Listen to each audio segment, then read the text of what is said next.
Perfect. Yeah. Okay. So, I mean, I can give a quick intro myself.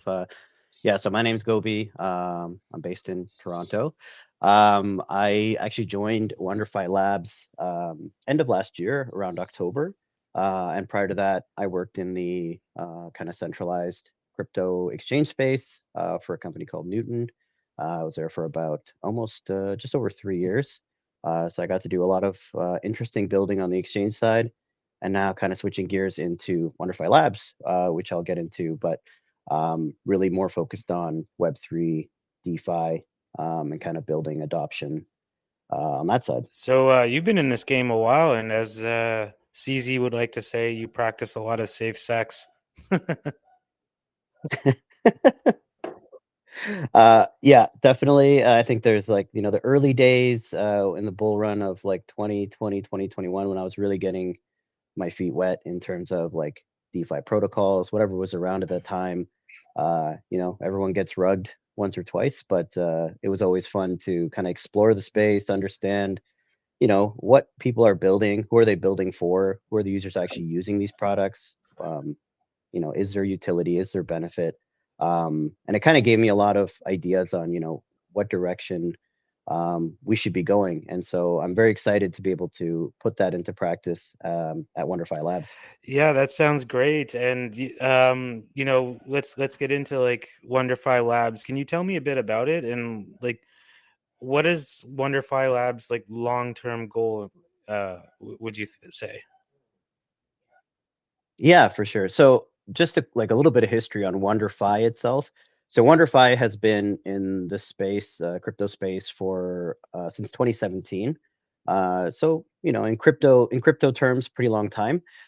They actually started out in Vancouver as a DeFi focused company. So their focus really was on DeFi products, DeFi adoption. But 2017 was a very different time. And 2018 happened with kind of the bear. And like the two co-founders at WonderFi and the team at WonderFi really quickly realized that the biggest hurdle to getting to eventual DeFi adoption was actually building better on-ramp experiences. And so this is, coming off the tails of, Quadriga and other very untrustworthy, but also just very problematic exchange spaces. And really, users didn't have a lot of places to go to on ramp and off ramp. Um, Sources that they trusted that they would put their money into, and that trust was, growing even smaller and smaller with, some of these exchanges kind of going down. So their focus really was switching in 2018 towards the centralized space. And through that, they actually went ahead and acquired BitBuy and CoinSquare. So over the last couple of years, they've been building up those two exchange platforms, and it's really given them a really robust kind of foundation now to build DeFi on top of.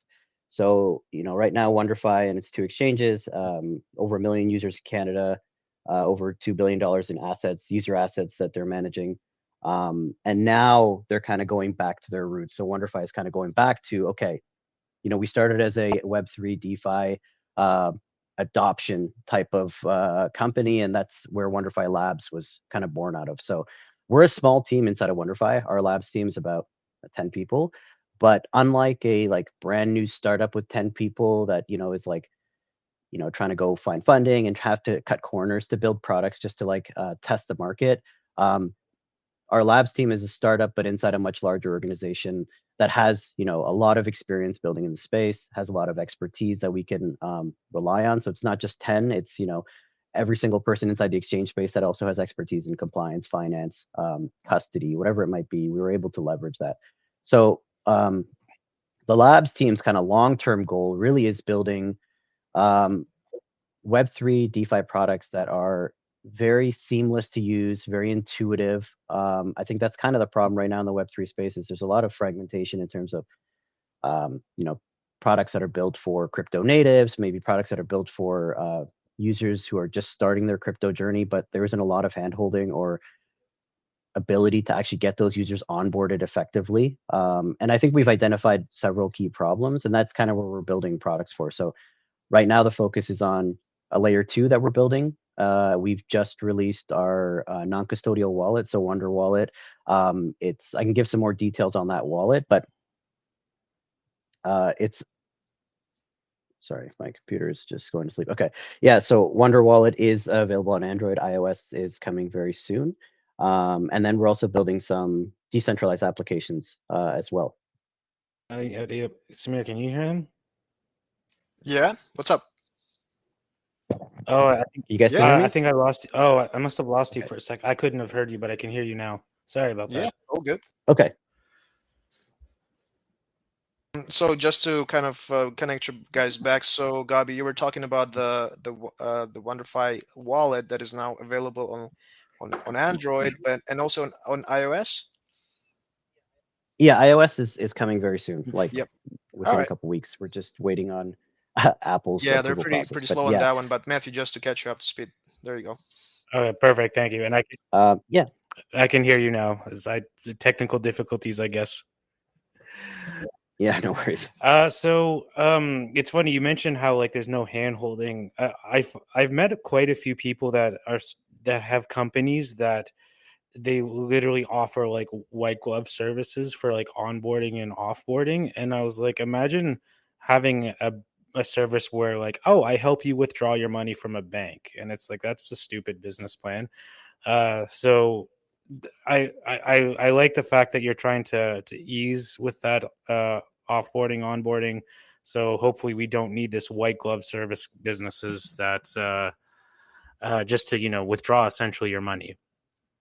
So Yeah, exactly. you mentioned your layer two. Can you tell us more about that? Like, what would you say that sets this layer two apart from like Polygon, Optimism, or Arbitrum? Yeah, for sure. I mean, from the top, layer two solutions are like absolutely critical. I think there's been a huge explosion of many different layer twos nowadays. But at a foundational level, layer twos help with scaling the network. It helps decrease congestion on the layer one and reduce fees. And so I think there's a place for layer twos. And there's a lot of ecosystems now, like as you mentioned, there's Polygon, Optimism, Arbitrum, ZK Sync. There's a bunch of these kind of um, different layer twos that are built on these different tech stacks that are emerging, and they're kind of ecosystems on their own as well. And they bring like unique technical innovations and trade-offs. But from an end user perspective, like what they see is like, oh, if I do a transaction on Arbitrum versus Optimism, oh, there's like a few cents difference. So from an end user standpoint, they see like, dollars and cents. And then they also see the actual ecosystem of dApps that are built on those different layer twos. So from an end user perspective, like the technical details are not, they're kind of meaningless. But so focusing kind of on that end user experience, that's where we try to build our layer two to be slightly different. And one of the big things that we're focusing on for the layer two is our kind of freemium gasless model. So we had a blog post out on our website, which you can access, labs.wonder.fi. But we had a blog post specifically about this kind of freemium gasless model. I think one of the big things that it addresses is the roadblocks that still occur when you're using like if you're I've heard these complaints of like, oh, mainnet gas fees are so expensive, or like how come I'm paying $1 to do this very simple thing, and then people say, oh well, why aren't you using Optimism Arbitrum? It's like 3 cents. But it's like, okay, now they need to understand bridging, they need to understand the need for a base gas token still. So I go to Optimism, and this has happened to me even like I do this all the time, and it still happens where I'll set up a new wallet and I'll bridge some USDC over on like Optimism and try to interact with the protocol, and it's like, oh shoot, I forgot like Optimism ETH, or I forgot ARB ETH, and I got to now go bridge that or transfer that from another wallet. And there's this hurdle that happens. Like I'm a user who just wants to interact with something very simple, and all of a sudden I'm hit with this roadblock of like, oh, you don't need just one token, you need a secondary gas token as well. And I think this is where the freemium gasless model that we're planning to implement with our layer two really reduces those roadblocks and really gets the user from point A to point B, depending on the type of transaction they're trying to do. Samir, you had a Just question. quickly, yes, we have WonderFi Labs account joined. Would you mind adding them to as a speaker, Matthew? Yes, I beat you to it. I caught on. I saw that, and I have invited them. So, WonderFi Labs, you've been invited, and feel free to join in on the conversation. It's funny. Even Wealth Simple has joined us. Yes, I Wealth saw Agile. that. Sorry. Cool. I'm No, no, it's a different company. Wealth Agile. But we know them to their friends. okay. I'm getting kind of starstruck and nervous at the same time, but this is good. I'm excited. Um, but yes. So that gasless, you said it was like a premium, or sorry, not freemium model. Like so, Freemium. like what constitutes as free and what constitutes as emium?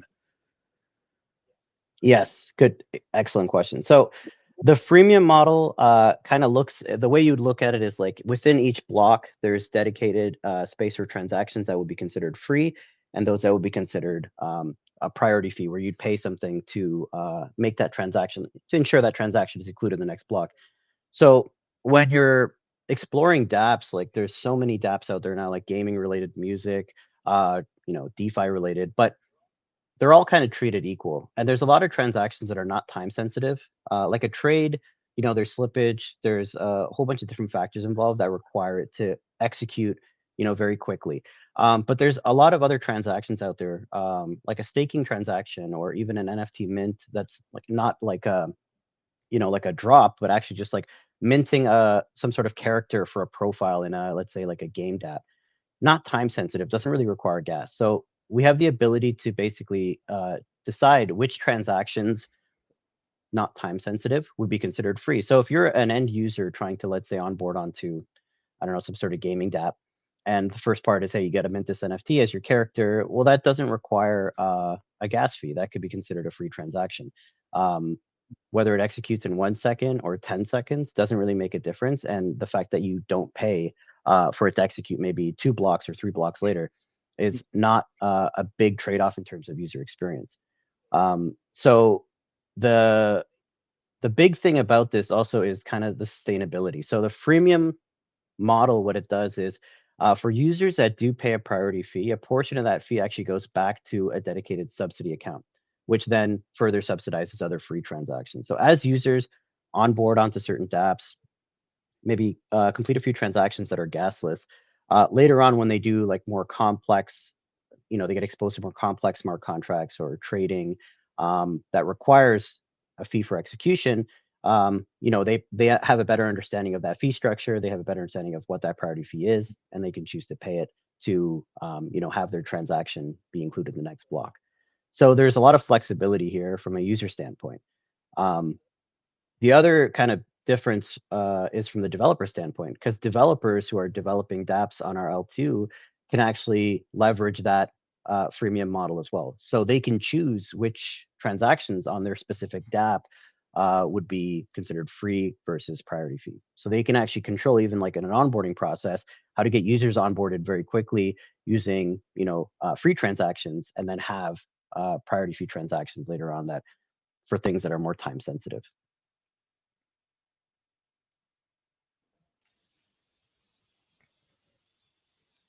Matthew? Yeah. Yeah, I didn't say anything in case like anybody else could hear him. Yeah, you cannot hear him? No, he cut out again. Really Yeah. Interesting. This Well, has happened to me before, but I hear him now. Yeah, so that's hence the awkward pause. My apologies for that. I was like, if he's still speaking and I can't hear him, I don't want to interrupt him.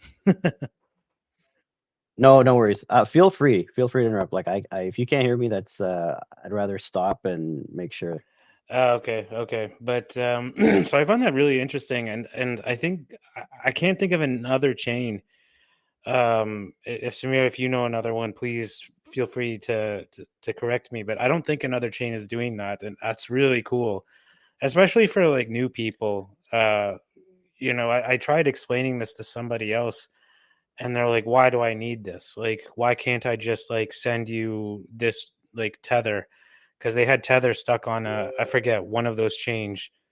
And they didn't have, let's say, ETH, and it was like a 20-minute explanation of why he needed ETH to send tether to another wallet.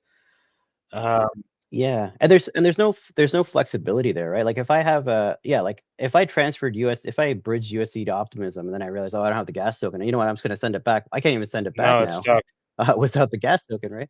So I think that that's like an exactly one of those use cases where, hey, you can send it for free. It might take a minute as opposed to 4 seconds, but hey, guess what? You don't need the gas token because it's not a time sensitive thing. Like it's time sensitive to a degree, but a reasonable time, not days. But that's the difference. You can actually choose to, make it a free transaction. You'll wait a little bit longer, a couple blocks, but you don't need the gas token in that case. And so it does create a lot of flexibility, and it's forgiving for new users as well. There's definitely certain chains that have implemented some version of like a subsidized model.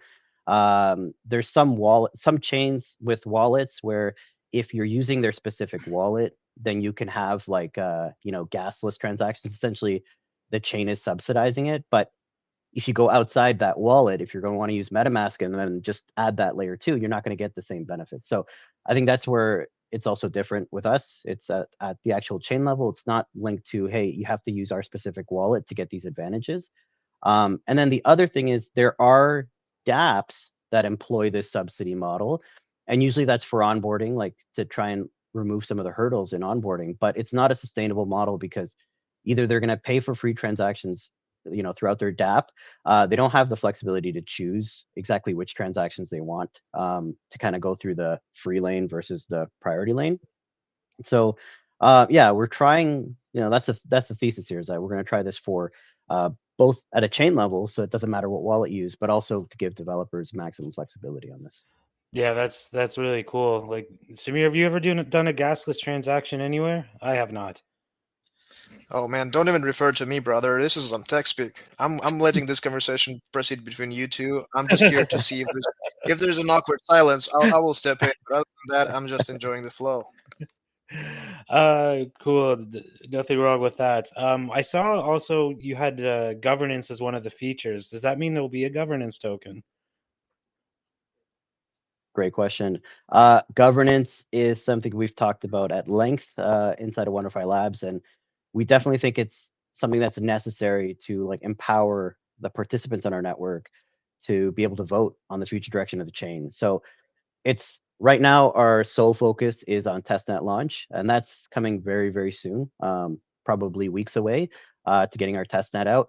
So on the initial testnet launch, we're not planning on launching any sort of governance token as part of that. But it's something it's definitely part of our plans.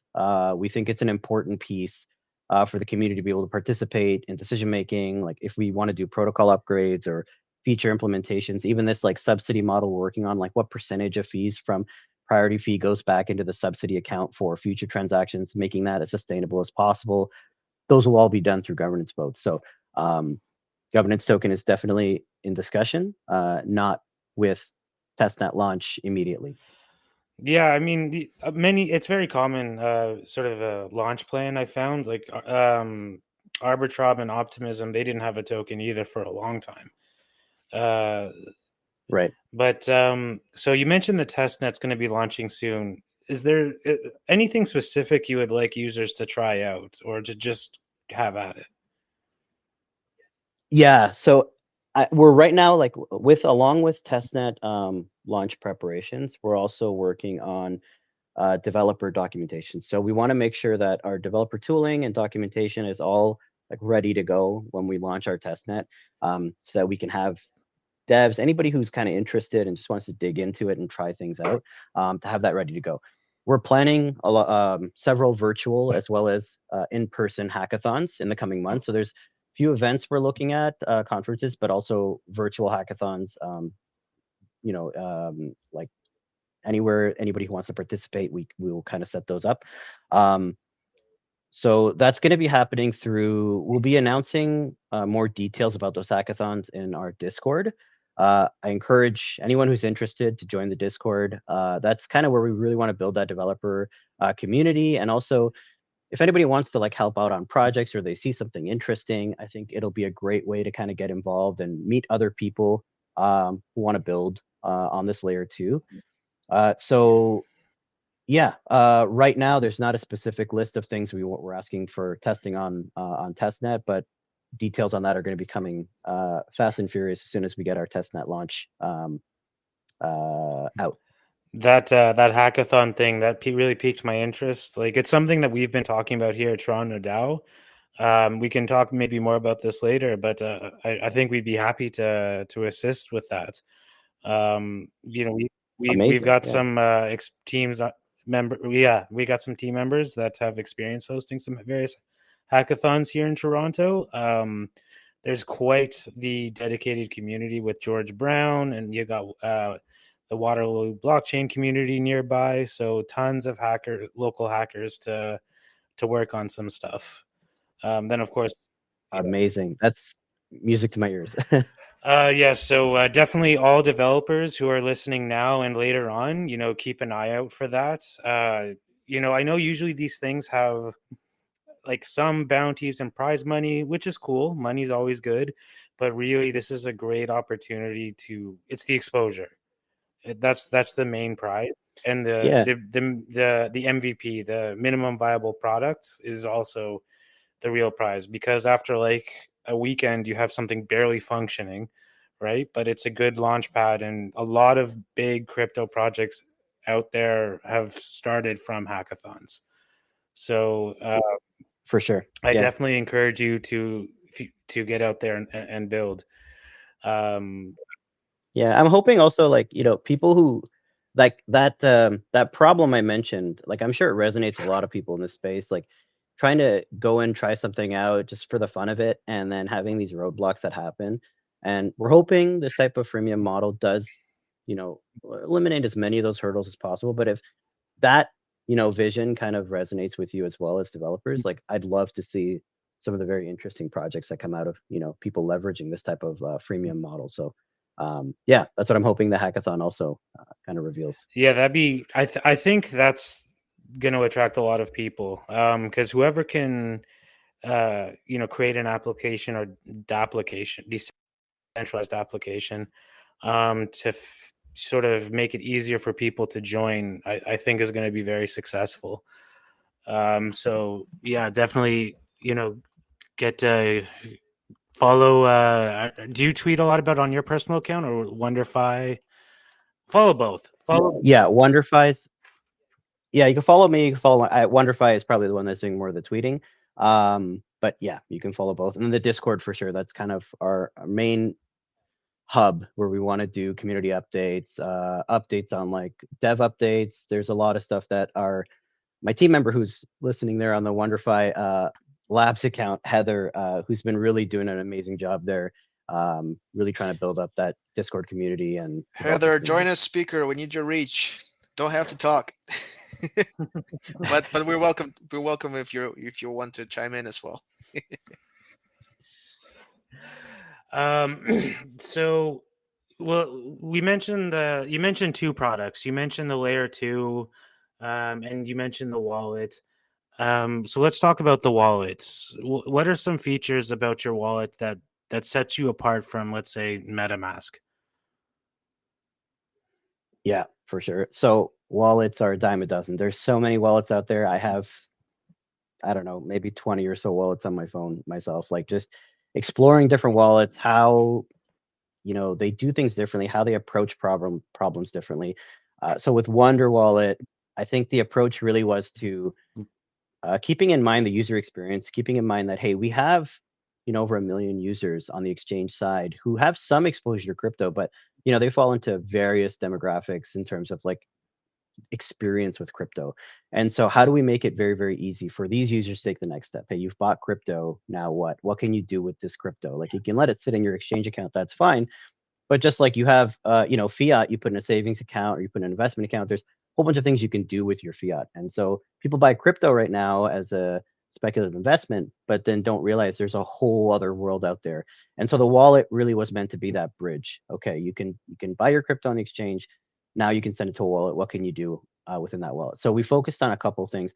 The big hurdle, seed phrases. Like, it's super terrifying. You open up a wallet, you get your seed phrase, it's 12 words, 24 words, whatever. There's a whole bunch of warning messages like, if you lose this, your money's gone forever. It's a really terrifying experience for a first time person who's like, oh, I mean, I'm going to put money in here, and it's like very scary that if I don't write this down and keep it somewhere safe, I could lose it all, and then there's all these best practices like, oh, don't store it digitally, don't take a picture of it. Like there's a whole bunch of warning messages that come up, and I think that is an immediate sorry, it's an immediate hurdle for new users in the space to get over. So we focused on having an experience where you have no seed phrase. There's definitely a handful of wallets who have done this, but our approach was kind of leveraging that as a primary differentiator. So The other thing, yeah, go ahead. Finish your thought. I had a relatable anecdote, but I want you to finish your thought first, and we'll go to my silly anecdote. Okay. The other thing that we focused on that I haven't seen in any other wallets that I've used recently is more details on dApps. You go into a wallet, the primary aspect, yes, is custodying your assets and having full control over it, but the bridge is to decentralize applications, how you discover them, how you get an understanding of what that dApp actually does. So just like on centralized exchanges, when you see asset pages where you can go click on Bitcoin, it'll tell you like, here's a white paper, here's like circulating supply, a whole bunch of information about it. We created dApp info pages as well. So when you go into our Explore page and go to dApps, if you click on a dApp, it doesn't just connect you right away in a browser to that dApp, and then you're wondering, well, what is this? What does it do? How do I use it? Before you connect, there's actually an info page that you can access, and it'll tell you things like, how much volume has gone through that dApp in the last 30 days? How many user active wallets are, interacting with that dApp? You can get an idea of like, how popular is this? And then there's, a detailed description of what that actual dApp is, not just like a one-liner, like, you'll see like a revolutionary DEX on whatever chain. It's like, okay, that doesn't really tell me anything, right? And then also like the chains that it supports. So there's that dApp info page is not something I've really seen. Users are kind of left to figure it out themselves, or go to some other like third-party source like dApp Radar or something to understand what those dApps actually do and which ones are popular, which ones are not. So that's another kind of difference. And then lastly, very much in beta, but AI assistant that we built into the wallet. So at the moment, the AI assistant is very, very basic. It kind of gives you real-time market information. You can ask it like, hey, what are the trending coins today? You can get portfolio balance information. But looking ahead, we really want to build this into like a more personalized assistant. So like, if you ask it questions and say like, hey, I don't want to trade any meme coins, it's no longer going to reference those. So like when you ask for trending coins, it's going to be more personalized to you based on what assets you like to trade or what your risk appetite is. And then eventually, like further down the road, actually creating an AI agent. So this is something that I've seen like very, very basic prototypes, but essentially like conversationally being able to do trades, or conversationally being able to set up certain actions like, hey, give me the 5 top meme coins for the day. And then like, give me a push notification if this meme coin goes above 20% or something like that. And then essentially setting up push notifications and actions. And then, an even crazier use case, but very possible with smart contracts, is to say something like, buy $100 of Ethereum if the price dips by 5%. And you're essentially, it's an intent based. So you're based on that conversation, it's going to create a smart contract approval. You'll click approve. And then when that actual condition happens, the trade will execute if you have the funds in your wallet. So this would be a very cool way. It's like, you're essentially setting up a limit order, but without having to go through all the steps, you're just conversationally saying something, and the AI agent is able to execute on your behalf. So this is the long-term roadmap of the current iteration of the AI assistant. But yeah, that's also something that I think is a differentiator that we focus on when building out WonderWallet. That last part's pretty cool. Like to just tell it to do something, like you said, like a limit order, and it does it. That's some advanced trading stuff that you've pretty much narrowed down to like a sentence. Yeah, like the intent is there, right? Like user has an intent, and then there's a mechanism for them to do it. Right now, the mechanism is a limit order, but that also requires some knowledge and understanding of, how to set up those prices, how to set up the limit when you want it to hit. Like there's a whole bunch of aspects there. To be able to like know what the customer's intent is and translate that into what is potentially a more complex trade is very cool and very useful. And so that's our kind of end vision of what we want to build towards with that AI assistant that's in there right now. And especially like that up-to-date information, for those listening in, if you think, well, why can't ChatGTP do that? Like that's ChatGTP doesn't have the most up-to-date information, and many AI agents have, a knowledge cutoff dates, and sometimes they're as old as a couple of years. So the fact that if you could get that up-to-date information, that's really cool. That's really impressive. I'm just thinking, like, with the agents, because I took I went to like a workshop to see how like Eliza works and stuff like that. Imagine just simply like telling like the agent, like, hey, can you drop like a couple of satoshis or whatever, like some crypto to my cousin, right? And you have like the address book and all of that in your wallet and all that, so the AI pretty much knows what you're talking about. But you don't have to like get the wallet addresses, copy them, and all of that. It's all kind of like already is done for you just based on your prompt. Obviously, there's some security concerns with that, but having an agent that actually acts as an agent, as in like you're an actor and you have an agent who is like negotiates on your behalf, that type of thing, but all AI, like that's an amazing future, assuming everything is relatively safe. Yeah, the guardrails are extremely important, and I think you still need some human intervention to actually do like approvals. Like if I want to send crypto to my brother and I say his name, like if I have his address book, in the address book I have his name saved, I have his address saved. There still needs to be an approval step for me to confirm like this is what I want to do. The actual process of doing it, yes, like that could definitely be automated, and I think that's kind of the goal, is like baby steps towards removing friction, removing the number of taps and inputs we need to do, and just taking our intent and making it a reality. And so going back to the seed phrase, I was saying, like, I had an anecdote. By pure coincidence, I helped my friend set up a crypto wallet yesterday. Like zero experience with crypto, and so we download the plugin, and we get to the seed phrase part, and I was like, okay, write this down. And he wasn't taking the writing down seriously at first. He's like using capitals for every letter, and I'm like, no, don't put capitals, it's all lowercase, it's cap sensitive. So then he would do the words, and then but the first letter was always capitalized. I was like, no, you can't do that either, it has to be that. And so then he's like, well, can't we just copy and paste it? And I'm like, no, because then if your computer's compromised, then your crypto can be stolen. So then, he writes down the seed phrase, and oh, that word is capitalized. He's like, finally writes down the seed phrase, no capitalized. We go through the words to make sure he's got it. He's missed a word. So we got to go all over again. And so it's like, it's second nature to me. I've set up, as like you, I have a ton of wallets.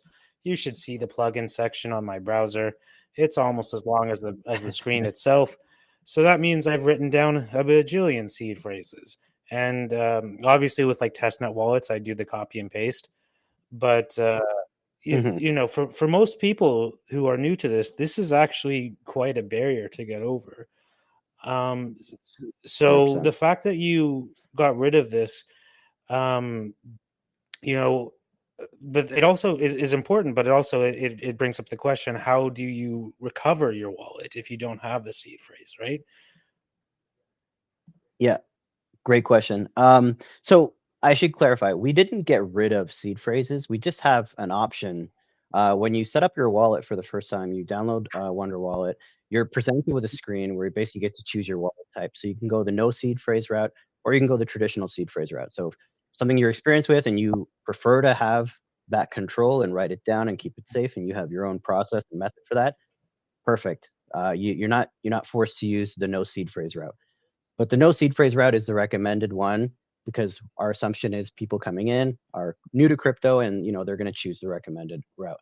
So how this actually works is there is a seed phrase that's generated as part of this MPC wallet structure, which is what we're calling no seed phrase. But from an end user perspective, they can then click backup within the app, and it's like 5-second process. And it's backed up to your own cloud your own cloud provider of choice. You could choose Apple if you're on an iOS device, Google Cloud, And essentially, it's an encrypted backup file that only you will be able to unencrypt for recovery. So the process is still secure in that users can create this wallet with no seed phrase, back it up to their existing, like integrated into their device, integrated cloud provider. And then when they go to recover, it will use the same security, that's inherent on like iPhones or on Android phones to unencrypt that encrypted seed phrase and recover your wallet. So it's just abstracting away some of the complexity of what's happening in terms of writing down the seed phrase and securing it. But of course, for crypto natives, there's that option. You can just kind of go the seed phrase route. So you mentioned that encryption. Like, can you elaborate more on that? As a product manager, I wish I had more of the technical details on the encryption. But the way it works is essentially the seed phrase that's being generated in the background of an MPC wallet. It's encrypted with the key, like essentially your biometrics. If you're using like iOS for iCloud backup, it would use something like passkey with biometrics to encrypt it. So it would require your passkey to unencrypt if you're going through the recovery process. Honestly, if you got more technical than that, it would just go over my head. So it's good that you kept it at that level. Yeah. So and then the other thing that we've also introduced for kind of newer users who are coming in who maybe want a little bit more security is for users who do choose to go the no seed phrase route, insured wallets. So this is something we're working on with a provider who provides like wallet insurance. So this is something we're hopefully by the end of this quarter we'll be able to get that live as well. But essentially up to a specific amount, your wallet is essentially insured for free. You don't pay any premium on that. We cover that, and we create these kind of insured seed phrase, no seed phrase wallets. So if anything were to happen, we know the process is secure and we're confident, and so in doing so, users can still have the ability to recover their assets through insurance. I'm assuming that insurance is just specifically to seed phrase, not if somebody does something stupid with their crypto. Correct. That's why the insured wallets are provided on the no seed phrase. Because as soon as you add insurance on a seed phrase wallet, there's really no way for us to know what security measures you took in writing down that seed phrase or how you stored it. So yeah, it's on the no seed phrase wallets where we're offering insured insurance protection as well. Yes, that, and I was also referring to, like, I don't know, people, because they blind signed. There's some people who blind signed everything, right? That probably wouldn't cover that as well. Yeah, I think there's going to be like terms and restrictions that we're working through with the insurance provider right now, but those will all be like made very apparent. The other thing that we're also implementing is transaction level checking. So if you're going to interact with a smart contract and approve it, it's actually going to give you warnings if there are any warnings with that smart contract. So a little bit more user friendly. You don't just go to some random DApp and sign without knowing exactly what permissions you're giving that DApp. So working with a provider on that as well, and that's something we're integrating hopefully in the next month. That part's pretty cool because, like you said, we've all been rugged, and it's a pain. Mm-hmm. Like, it's a rite of passage, but it really shouldn't be. So hopefully you can save a lot of people the pain and suffering that many of us have gone through. Yeah, I don't think it's about blocking. It's more about like allowing users to make more informed decisions. Fair enough.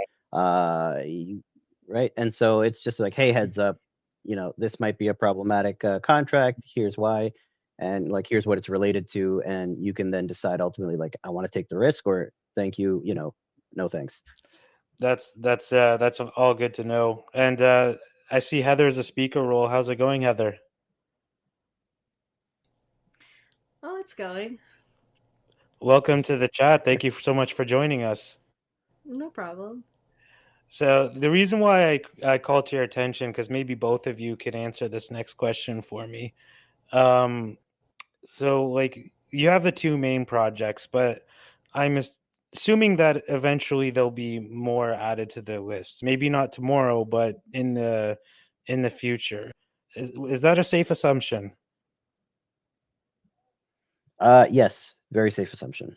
And so if is this something that is always going to be in house, or can this be like a hackathon winner, as you say, or maybe a startup that's showing a lot of promise that's just looking for funding? Or and if that's the case, like how can these groups apply to be a part of the WonderFi Labs ecosystem? Yeah, I can take that. So um, I think the primary focus right now will be on helping and funding projects that are building on our layer two. So if you're building a decentralized application or something around those, something a part of the layer two ecosystem, that's where we're going to be focusing our efforts on helping developers build. So we don't have an official channel in Discord yet, but something we'll be setting up is essentially a way for developers who are interested, who want to share their project and like request assistance, whether that may be, developer expertise, infrastructure expertise, funding. We'll have a channel set up where proposals can be submitted with, the project idea, the problem it's addressing, what impact or what they're trying to gain from building this product, and then we'll review those as we go. So like this will be something that we do kind of hand in hand with hackathons and promoting that developer community on Discord. So that'll be the route. I think projects that are more just general Web3, unrelated to our layer 2 or wallet right now is might be something we're definitely still open to hearing about, but won't be the primary focus in terms of where we're putting our efforts in terms of funding and assistance. But yeah, I can't wait to see those notifications. Definitely, people are always looking for help building projects. Heck, even us at Toronto DAO, we're always looking for help. So just anybody listening, keep an eye out for that. And I've kind of filled up any of my questions. Do you mind if we open this up for other people? Yeah, let's do it. Yeah, so we've got maybe like 15 minutes left for any extra questions. Feel free to raise your hand or request to speak, and I'll try to get you up here. In the meantime, Samir, is there anything you'd like to ask while I wait for more questions? Yeah, you guys partying at May, like with the consensus? You doing anything fun? I'm sorry, I didn't get that question. So there's going to be a huge crypto conference in Toronto called Consensus, and there's going to Oh be yes, so many consensus, yeah. so many like side events. And I was wondering if WonderFi Labs have some sort of a secret party that we can go to. I don't know about Secret Party yet, but I know that's Crypto Week in Toronto. So that's Consensus and Futurist. Yeah. I think they're back to back. Very excited. We will definitely have WonderFi will definitely have a presence there. We may even potentially do a hackathon there. Right now, I can say for sure we'll be there.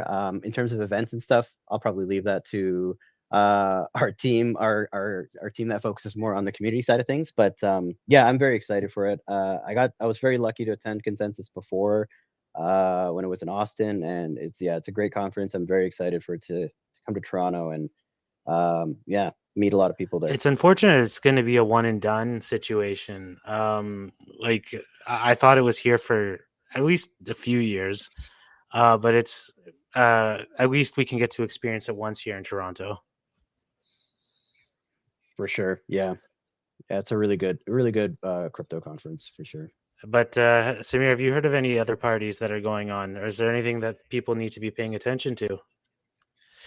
Not really. We're gonna keep our thing under the wraps for now, but there's gonna be so many side events, and I've spoke with consensus organizers and the futurists as well. It's gonna be party up on party up on party. So I don't know. We're in for a treat. I honestly think this May is going to be the craziest week for for Toronto as far as crypto goes. I guess For sure. ever, because there's going to be so many things happening, so many events. Obviously, we're going to be cooking something up as well. So yeah, stay tuned. Yeah, the one thing I'm not looking forward to, or this is my personal preference, is yacht parties. I don't know. I don't care for them, to be honest. The last time I went, it was like overcrowded, and after like half an hour, I was like, oh, I don't want to be here anymore. But I'm on a boat.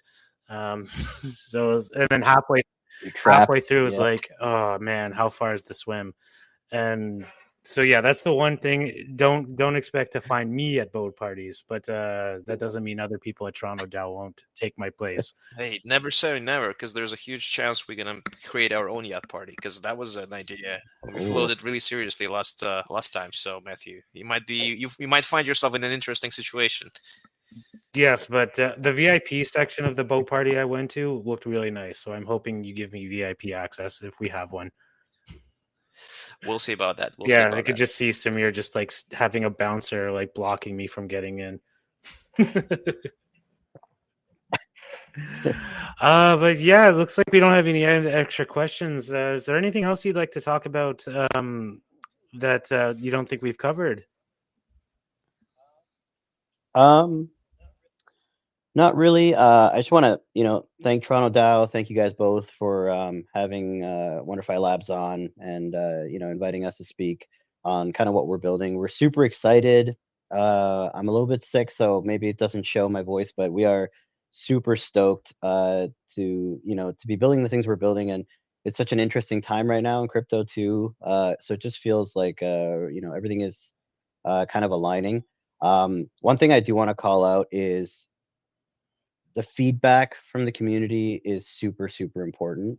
We're testing things. The testnet phase is going to be a really big kind of milestone for us, but it's also going to be a very key point in terms of getting feedback from users and developers and understanding, how people will actually use this to build products that actually provide value to everyday people, to end users, regardless of what you're building. It doesn't have to be complex DeFi applications. It can be fun things that people will just engage with. And so, yeah, the feedback is going to be very important. And I really hope, people continue to join the Discord, continue to ask questions, continue to, throw ideas out there and work together. We really want to build, we really want to have these community-driven events like hackathons and educational initiatives to like empower both developers as well as users. So yeah, we're looking forward to collaborating with everyone in the space and reaching that kind of widespread adoption inflection point for Web3.